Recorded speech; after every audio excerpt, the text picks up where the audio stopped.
lah, barang dapur tak beli lagi ni. Tapi first thing first, kena buat listing dulu, baru betul.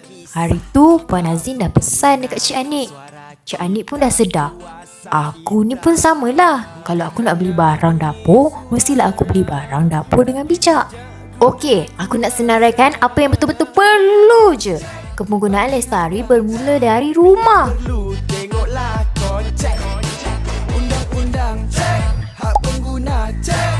Perlu patuh amalan baik. Penguasa peduli. Apa ya dapur? Kejap. Sebelum aku masuk nak shopping, nak beli barang, kena tengok aplikasi Price Catcher. Baru boleh buat perbandingan harga dengan betul. Aplikasi Price Catcher ni sangat membantu aku lah.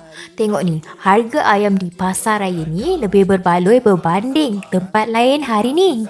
Aku dah boleh jimatkan perbelanjaan. Okay, listing barang tadi. Bunyi suara, tapi bijak guna kuasa. Tanda harga cek, banding harga cek. Bila perlu tengoklah kocek.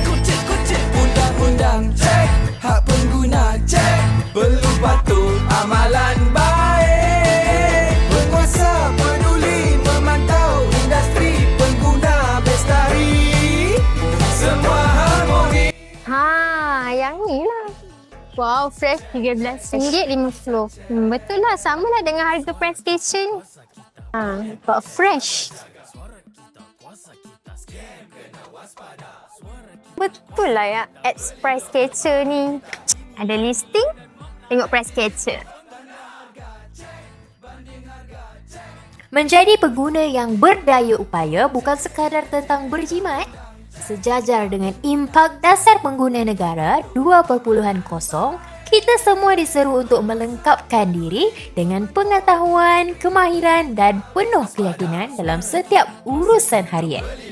Ubah tabiat kita, rancang perbelanjaan, gunakan teknologi dan amalkan kepenggunaan lestari